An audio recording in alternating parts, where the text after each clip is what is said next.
Hey everyone, I'm T Frank and I'm finally back with another video, and today I wanted to talk about none other than my Canon M50, which I have now owned for 2 years. I see that a lot of people are picking up this camera, so I decided to go ahead and share my 2-year experience with this camera, telling you some of the things that I like and some of the things that I dislike. Just keep in mind this is from the video perspective. If you are interested in photography, maybe I'll do a separate video on that at some point. But anyways, without further delay, I want to go ahead and jump into this video. First thing first, price is one of the things that I love most about this camera. Given that it's been out for a while, you can usually find this camera refurbished for about $400, give or take, or brand new for about $500. As a beginner, I think this is a great price, and that's going to leave room in your budget for you to pick up other lenses or other gear that you may need. So if you are looking for an affordable interchangeable lens camera, I definitely recommend that you look into the Canon M50. The next thing that has been really great about this camera is its small size. The camera fits right in between the Canon M100 and the SL2, which in my opinion makes this camera a perfect size. As a new mother, I try to capture as many pictures and videos of my son, and the M50's compact size makes it easy for me to throw it in a purse or a diaper bag without taking up too much space. Another thing that makes this camera a joy to use is its fully articulating screen and how responsive the touchscreen is. As a content creator, I love having the option to shoot at different angles and in different positions. Having a fully articulating screen lets me make sure that my shots are framed the way that I would like for them to be framed. And it also allows me to record myself pretty easily, and I don't feel that I need to add a monitor to my setup. As for the touchscreen, Canon always does a great job on their cameras with this. It's very responsive, and I love that I can use it to navigate the menus. Canon's dual pixel autofocus is one of, if not the best focusing systems out there, and I'm so happy that the M50 has it. As a beginner, I feel that dual pixel autofocus allows me to create content and not have to worry about being out of focus. Canon has different autofocus settings that I feel they're pretty easy to use and understand for the most part, and I never really had any issues with the autofocus. This is definitely one of my favorite features on Canon cameras, and I do want to note that in 4K you do not get dual pixel autofocus, and you probably should know that by now, but I will talk a little bit more about that in the dislike section. Another thing that I love about Canon cameras that I don't talk about a whole lot is Canon's app. I think this app is super useful. I actually use it to transfer videos and photos really quickly, and I do use the remote live feature to control the camera when I record myself. You can actually adjust the settings too, such as the ISO, shutter speed, which is extremely helpful. So I can't tell you like how much this helps when you're sitting there and you're trying to record video on your own. Like, one of the things that I hate is having to get up and go to the camera to adjust the settings and then sit back down, and it just throws me completely off. So having this feature is well, not feature, but having this app is definitely helpful. The next thing that I really like about the Canon M50 is that it's so small and compact, yet it still has a mic input. This is missing on the Canon M100, and one of the main reasons why I would recommend the M50 over the M100. The mic input allows you to connect your mic directly to the camera and get some great audio.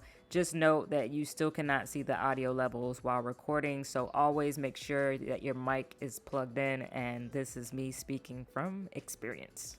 Alright, so if you get in this camera, you're probably getting it because it has some amazing autofocus, but one of the things that I really love about this camera is the fact that it offers focus peaking. It actually has been available in some of Canon's mirrorless cameras for a while now. I used it both on the M100 and the M50. So Canon allows you to turn this on in the menu, and you can select different colors, so select red, blue, or whatever to highlight what is in focus. So given that dual pixel autofocus is not available in 4K, I think focus peaking can actually help you to pull focus manually if you have to shoot in 4K. So now that we've talked about the things that I like about this camera, which I actually still probably could keep going on and on, but I won't. I'll spare you guys. I want to go ahead and jump into the things that I dislike, but do me a favor, if you do have this camera, drop down to the comments and tell me what you like about this camera. One of my biggest gripes about this camera when it first came out was that one of my favorite features, dual pixel autofocus, was not included in 4K, which pretty much makes 4K unusable to me. Instead, the camera uses a contrast detection, and it really just it isn't the best. With this type of focus, the camera goes in and out of focus a lot and is just super frustrating. So if you're going to shoot in 4K, you pretty much need to shoot manually, and then I would go ahead and recommend using focus peaking to help you pull that focus yourself. So if this is a deal breaker for you, I definitely recommend to look into purchasing the M6 Mark II, because I do believe that they offer dual pixel autofocus in 4K. Following up on that, note that there is an additional crop in 4K, so I'm going to try to show you a regular crop in 1080p, and then at that same distance try to show you what it looks like in 4K. One way to combat this is to use a lens with a wider angle. In my case, I own the 10 to 18 millimeters, so I actually use this with an adapter if I want to shoot in 4K. So now this may be a deal breaker for some, but honestly, I shoot most of my videos in 1080p, so it's something that I dislike, but I can get around it if I need to. And then also, depending on what I'm shooting, the additional 4K crop might actually be useful if I need a little extra zoom for a video. If the 4K crop is a deal breaker for you, you may want to look at Canon's current offerings, the M6 Mark II or the 90D, since they don't have the crop in 4K. The small size of the M50 is a plus, but with this small size, you get a small battery, and battery life isn't the best on this camera.